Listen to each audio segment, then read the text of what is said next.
હાય, કેમ છો બધા? મજામાં ને? સર્વને મારા પ્રેમી સલામ. Praise the lord. આ સાંજના સમયમાં ફરી એકવાર હું તમારી સમક્ષ એક નવો વિડીયો લઈને આવ્યો છું. વિડીયો બનાવવાનો હેતુ એક જ છે, ઈશ્વરનું વચન લોકો સુધી પહોંચે, ઈશ્વરની જીવંત ગવાહી લોકો સુધી પહોંચે. એ જ મારો હેતુ છે. બાકી હું મારા ખુદનો કોઈ મહિમા શોધતો નથી. માત્ર અને માત્ર ઈશ્વરનું વચન લોકો સુધી પહોંચે એટલા માટે હું આ વિડીયો બનાવું છું. ઈશ્વરનું એક વચન છે કે જો તમે સત્ય જાણશો તો સત્ય તમને મુક્ત કરશે. યુહાન 8:32 લખેલું છે. તો સત્ય જાણવું એ હરેકની ફરજ છે. આજે લોકો સત્ય નથી જાણતા એટલા માટે ભટકી રહ્યા છે. જો સત્ય જાણે તો એને ખ્યાલ આવે સાચું શું છે. સાચા ઈશ્વર સંબંધી દરેક વિષય સંબંધી સત્ય શું છે એ લોકોને જાણવું જરૂરી છે. તો ઈશ્વરે મનુષ્યને બુદ્ધિ આપી છે, દિમાગ આપ્યો છે, અને કેટલું અદ્ભુત રીતે મનુષ્યને બનાવવામાં આવ્યું છે. તો માણસની પણ કંઈ ફરજ બને છે ઈશ્વરને જાણવા માટે કંઈક મહેનત કરવી. મહેનત મતલબ એવું નથી કે કોઈ મજદૂરી કરવી, પણ સત્ય જાણવા માટે મન લગાવવું. આજે તો ઘણી બધી ટેકનોલોજી પણ આવી ગઈ છે. લોકો કદાચ વાંચતા લખતા ના આવડે તો પણ જોઈ અને સાંભળીને પણ જાણી શકે છે. યુટ્યુબ દ્વારા, ફેસબુક દ્વારા, આજે કોઈ પણ સ્ત્રોતે આપણે જાણી શકીએ છીએ, કેમ કે આપણને ઈશ્વરે ચેતન મન આપ્યું છે. તો દરેકની ફરજ બને છે ભાઈ, ઈશ્વરના માટે આપણે સમય કાઢવો, જાણવા માટે કંઈ સમય કાઢવો. આજે બે વસ્તુ કામ કરે છે, એક સાચું અને એક ખોટું. વધારે પડતા લોકો ખોટા ઉપર વધારે મન જાય છે, સાચા ઉપર નહીં. આજે વધારે પડતા ઓરિજિનલ કરતાં ડુપ્લિકેટ વધારે ચાલે છે, કેમ કે લોકોને પરવડે છે અને સહેલાઈથી મળી રહે છે.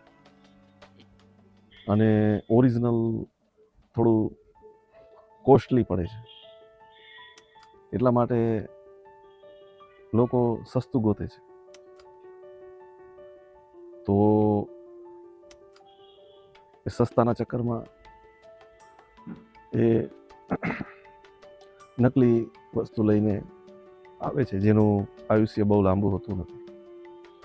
એવી જ રીતના આજે દુનિયાની અંદર વધારેમાં વધારે નકલી ચાલે છે. સો અસલીને જાણવું પણ જરૂરી છે. જો અસલી કોઈએ બતાવ્યું હોય તો ખબર પડે ને. એટલા માટે હું એ અસલીને, ઓરિજિનલને લઈને તમારી સામે આવ્યો છું.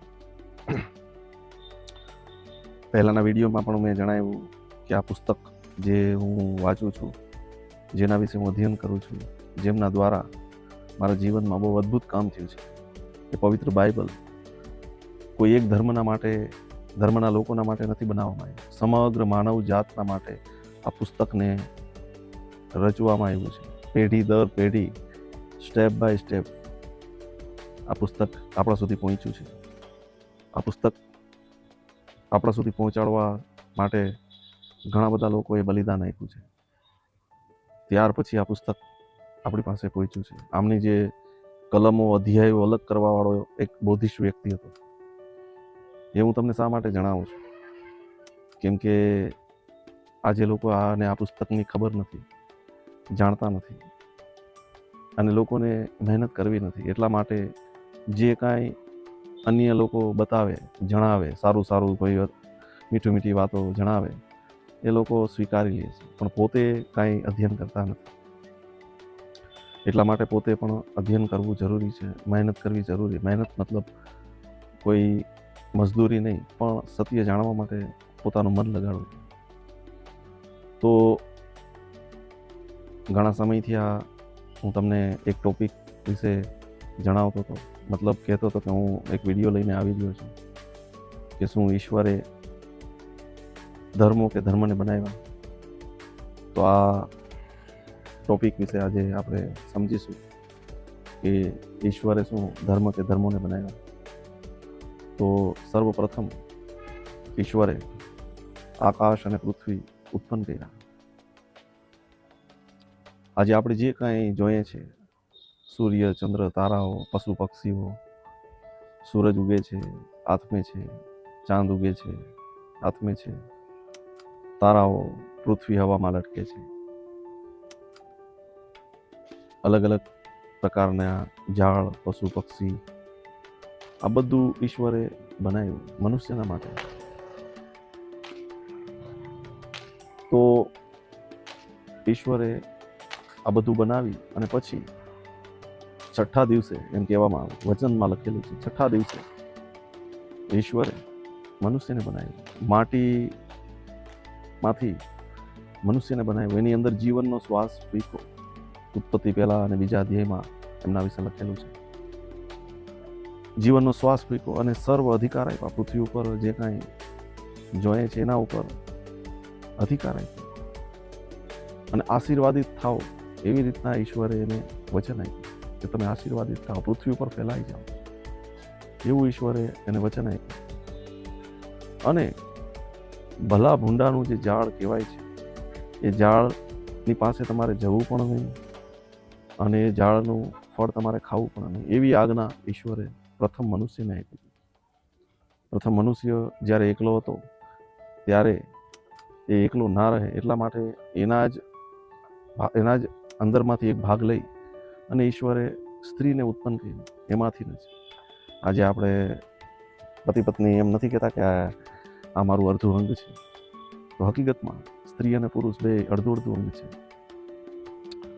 પણ જે એને આજ્ઞા આપી હતી, એ આજ્ઞા પ્રથમ મનુષ્યએ તોડી, પ્રથમ સ્ત્રીએ તોડી અને એ જ ફળ લઈ અને સ્ત્રીએ પોતાના પતિને પણ આપ્યું. એટલા માટે એની અંદર પાપ આવી ગયું અને એમના દ્વારા સમગ્ર માનવજાત ઉત્પન્ન થઈ એમનાથી. એટલે બધાની અંદર પાપ આવી. દરેક મનુષ્યની અંદર પાપ આવી જન્મથી જ. જ્યારે મનુષ્ય જન્મે છે ત્યારે બાળકને એમ કે બાળક તો ભાઈ ઈશ્વરનું રૂપ છે. સાચી વાત છે, ઈશ્વરનું રૂપ, મનુષ્ય ઈશ્વરનું રૂપ જ છે. જેવી રીતના આપણે જોઈએ એવી રીતના નહીં, પણ સર્વ પ્રકાર એની અંદર જ્ઞાન, બુદ્ધિ, વિવેક બધું એની અંદર આપ્યું છે. ઈશ્વરનો તમામ સ્વભાવ એની અંદર આપવામાં આવ્યો છે.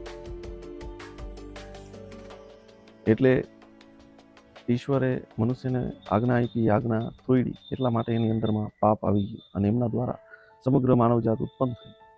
એ બધાની અંદર પાપ આવી ગયું. તો ઈશ્વરે તો મનુષ્યને ઉત્પન્ન કર્યું. ઈશ્વરે કોઈ ધર્મ, કોઈ જાતિ કંઈ નહોતું બનાવ્યું. સ્ત્રી અને પુરુષ બનાવ્યા અને એમનાથી બધાને ઉત્પન્ન કરવામાં આવ્યા. એટલે ઈશ્વરે તો મનુષ્યને બનાવ્યું, પણ ધર્મ, કોઈ જાતિના ભેદભાવ, આ કોઈ પણ વસ્તુ ઈશ્વરે બનાવ્યું નહોતું. પણ એને આજ્ઞા આપી હતી કે ભાઈ તમે આશીર્વાદિત થાવ અને આ જે સમગ્ર એદન વાટિકા છે એની અંદરમાંથી તમે કોઈ પણ ફળ ખાઈ શકો છો. પણ આ જે ભૂંડું જાણવાનું છે, વૃક્ષનું ફળ હતું, એનું તમારે ખાવું પણ નહીં ને કે અડકવું પણ નહીં. જે દિવસે તમે ખાશો તે દિવસે તમે મરશો અને મરશો, એવી આજ્ઞા ઈશ્વરે આપી હતી. અને એ આજ્ઞા એને તોડી. એટલે એ સમયે મૈરા, એટલે શરીરમાં નહીં, આત્મામાં એનું જે શારીરિક જે હતું ને એ બધું બહાર ખબર પડવા માંડી. પોતે નગ્ન છે એવું એને ખબર પડવા માંડી. એની અંદર ભાન આવી. એટલે એને ઈશ્વરની આજ્ઞા તોડી એટલે પાપ એની અંદર આવી ગયું. એટલા માટે સમગ્ર માનવ જાતની અંદર પાપનો પ્રસાર થયો, મૃત્યુ આવ્યું. પણ એ જ સમયે ઈશ્વરે એને વચન આપ્યું કે માણસનો દીકરો, સ્ત્રીથી જન્મેલ માણસનો દીકરો એ સર્પનું માથું છૂંદશે. સર્પનું એટલે માથું છૂંદશે એટલે પાપનો નાશ કરશે. અને એ સર્પ એને એની એડીમાં ડસશે એટલે એને પીડા આપશે. તો એ જ સમયે ઈશ્વરે એ વચન આપ્યું હતું અને એ વચન એને પૂર્ણ કર્યું. આ પૃથ્વી ઉપર આવી અને સમગ્ર માનવ રૂપ ધારણ કર્યું, સમગ્ર માનવ જાતના અપરાધોની, ગુનાહોની સજા એને પોતાના ઉપર લઈ લીધી, ક્રૂસ ઉપર એ બલિદાન થયા, મરી અને ત્રીજા દિવસે જીવતા થઈ ગયા. તો સીધી જ રીતના હું તમને કહું તો ઈશ્વરે ક્યારેય પણ ધર્મ બનાવ્યો નથી. હા, ઈશ્વરે આજ્ઞા આપી હતી, પણ એ આજ્ઞા મનુષ્યએ તોડી, એટલા માટે એનામાં પાપ આવી ગયા. આજે સામાન્ય રીતે ઉદાહરણ તરીકે ક્યાંય આપણા દીકરા દીકરીને કે ભાઈ આ ના કરતો, આ ના કરતો, આ ના કરતો, છતાં એ વ્યક્તિ કરે તો, અને પિતાને ખબર પડે કે મેં આને ના પાડી છતાં આને કર્યું, તો પિતાનો સંબંધ એની યારે તૂટી નથી જતો, મતલબ, પણ એકબીજાના મન અલગ થઈ જાય. મતલબ કે એને એ આજ્ઞા તોડી એટલા માટે એકબીજાના મન ઓલા થઈ જાય. પિતા આપણી યારે મેં જો આને ના પાડી છતાં આ કરે છે. તો ઈશ્વરે ક્યારેય પણ ધર્મ કે ધર્મોને બનાવ્યા નથી. તો પછી આ ધર્મ આવ્યા ક્યાંથી? એ પણ એક વિચારવા જેવી વાત છે.